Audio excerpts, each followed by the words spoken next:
महाकुंभ, जिसे दुनिया का सबसे बड़ा धार्मिक आयोजन माना जाता है, हर बार लाखों श्रद्धालुओं को आकर्षित करता है।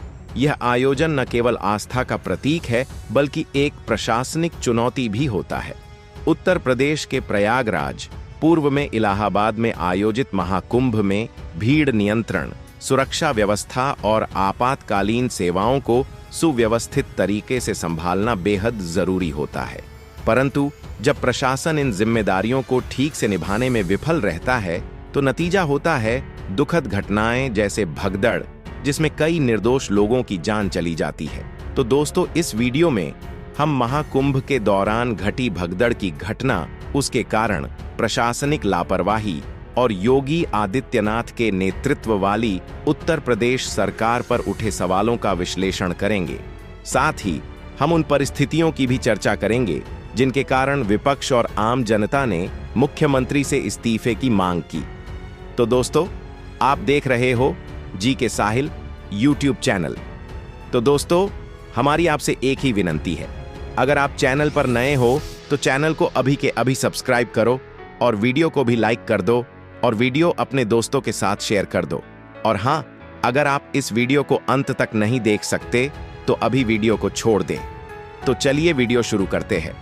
दोस्तों, महाकुंभ का आयोजन हर 12 साल में एक बार 4 प्रमुख स्थानों जैसे प्रयागराज, हरिद्वार, उज्जैन और नासिक पर होता है।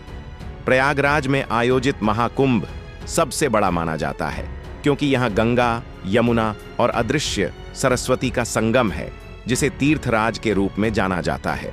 इस आयोजन में करोड़ों श्रद्धालु पवित्र स्नान के लिए आते हैं, जिससे भीड़ नियंत्रण एक बड़ी चुनौती बन जाता है। प्रत्येक महाकुंभ के आयोजन के दौरान राज्य सरकार पर भारी दबाव होता है कि वह सुरक्षा के पुख्ता इंतजाम करे। इसमें ट्रैफिक व्यवस्था, चिकित्सा सुविधाएं, आपातकालीन सेवाएं और सबसे महत्वपूर्ण भीड़ प्रबंधन शामिल होता है। अगर इन सभी व्यवस्थाओं में समन्वय की कमी हो तो बड़ी दुर्घटनाएं घट सकती हैं। दोस्तों, यह महाकुंभ के दौरान भगदड़ की घटना तब हुई जब लाखों श्रद्धालु पवित्र स्नान के लिए एक साथ संगम की ओर बढ़े। यह घटना अचानक घटी, लेकिन इसके पीछे कई प्रशासनिक खामियां उजागर हुईं। प्रत्यक्षदर्शियों के अनुसार मुख्य स्नान घाट पर भीड़ का दबाव अत्यधिक बढ़ गया था। सुरक्षा बलों की संख्या पर्याप्त नहीं थी और मौजूद पुलिसकर्मियों को भीड़ को नियंत्रित करने के लिए जरूरी निर्देश और प्रशिक्षण की कमी थी। भीड़ के दबाव में जब लोग आगे बढ़ने लगे तो पीछे से आने वाली भीड़ ने और जोर डाला, जिससे संतुलन बिगड़ गया। कुछ लोग फिसल गए और उनके ऊपर अन्य लोग गिरते चले गए। इस भगदड़ में कई लोगों की मौके पर ही मौत हो गई, जबकि सैकड़ों घायल हो गए। अस्पतालों में चिकित्सा सुविधाओं की कमी के कारण भी कई घायलों को समय पर इलाज नहीं मिल सका। इस दर्दनाक घटना के बाद प्रशासन पर गंभीर सवाल उठने लगे। घटना स्थल पर न तो पर्याप्त एम्बुलेंस थीं, न ही पर्याप्त चिकित्सा कर्मी। आपातकालीन निकास मार्गों पर अतिक्रमण और अव्यवस्थित पार्किंग के कारण बचाव कार्य में देरी हुई। भीड़ प्रबंधन के लिए लगाए गए सीसीटीवी कैमरे या तो काम नहीं कर रहे थे या उनकी निगरानी में लापरवाही बरती गई।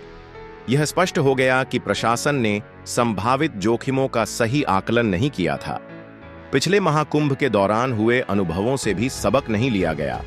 नतीजा यह हुआ कि एक धार्मिक पर्व, जो आस्था का प्रतीक होना चाहिए था, एक दर्दनाक हादसे में बदल गया।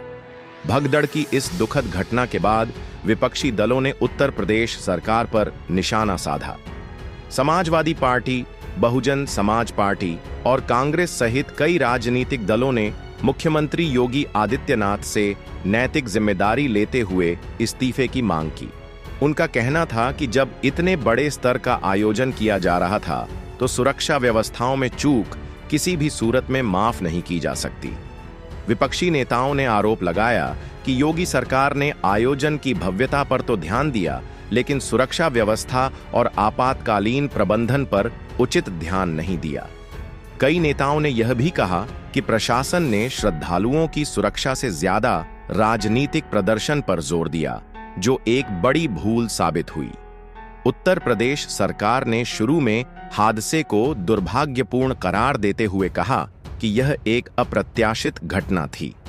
मुख्यमंत्री योगी आदित्यनाथ ने हादसे के बाद तत्काल उच्च स्तरीय जांच के आदेश दिए और मृतकों के परिजनों को मुआवजा देने की घोषणा की। सरकार ने यह भी कहा कि प्रशासन ने अपनी तरफ से पूरी तैयारियां की थीं, लेकिन भीड़ के अत्यधिक दबाव के कारण यह हादसा हुआ। हालांकि सरकार की इन दलीलों से जनता और विपक्ष संतुष्ट नहीं हुए। कई सामाजिक संगठनों और नागरिक अधिकार कार्यकर्ताओं ने भी सरकार की जवाबदेही तय करने की मांग की। उनका तर्क था कि अगर भीड़ प्रबंधन के लिए उचित योजना बनाई जाती और उसकी प्रभावी निगरानी होती तो इस तरह की घटना को रोका जा सकता था। इस घटना के बाद मीडिया ने भी प्रशासनिक लापरवाही को उजागर करने में महत्वपूर्ण भूमिका निभाई। टीवी चैनलों और समाचार पत्रों ने हादसे के वीडियो फुटेज और प्रत्यक्षदर्शियों के बयान प्रसारित किए, जिसमें साफ देखा जा सकता था कि किस तरह सुरक्षा बलों की कमी और अव्यवस्था के कारण भगदड़ मची। सोशल मीडिया पर भी यह मुद्दा तेजी से फैल गया और लोगों ने सरकार की आलोचना करते हुए अपने गुस्से का इजहार किया। मुख्यमंत्री से इस्तीफे की मांग पर बहस इस सवाल को जन्म देती है कि क्या इस्तीफा ही ऐसी घटनाओं का समाधान है। कई विशेषज्ञों का मानना है कि इस्तीफा देना केवल एक प्रतीकात्मक कदम है। असली जरूरत है प्रशासनिक सुधारों की, ताकि भविष्य में इस तरह की घटनाओं को रोका जा सके। महाकुंभ के दौरान हुई भगदड़ की घटना न केवल एक प्रशासनिक विफलता थी, बल्कि यह आस्था के पर्व पर एक काले धब्बे के रूप में भी दर्ज हो गई है। यह हादसा हमें यह सोचने पर मजबूर करता है कि क्या हम इतने बड़े आयोजनों के लिए पर्याप्त रूप से तैयार हैं। योगी आदित्यनाथ सरकार पर उठे सवाल और इस्तीफे की मांग इस बात को दर्शाते हैं कि जनता अब जवाबदेही चाहती है, सिर्फ औपचारिकता नहीं। जब तक प्रशासनिक तंत्र में सुधार नहीं किए जाते और सुरक्षा को सर्वोच्च प्राथमिकता नहीं दी जाती, तब तक ऐसे हादसे दोहराए जाने का खतरा बना रहेगा। यह हादसा एक चेतावनी है कि आस्था के पर्वों को सुरक्षित और सुव्यवस्थित बनाना न केवल सरकार की जिम्मेदारी है, बल्कि पूरे समाज की भी। इस वीडियो के माध्यम से हम यह संदेश देना चाहते हैं कि प्रशासनिक जिम्मेदारी और संवेदनशीलता ही भविष्य में ऐसी घटनाओं को रोक सकती है। इस्तीफा हो या न हो, जरूरी है कि इस हादसे से सबक लिया जाए और बदलाव के लिए ठोस कदम उठाए जाएं। तो दोस्तों, आपके इस विषय पर क्या विचार है, हमें कमेंट करके बताइए। और अगर वीडियो पसंद आया हो तो वीडियो को लाइक करके चैनल को सब्सक्राइब जरूर करें और बेल आइकॉन प्रेस करें। मिलते हैं किसी और वीडियो में।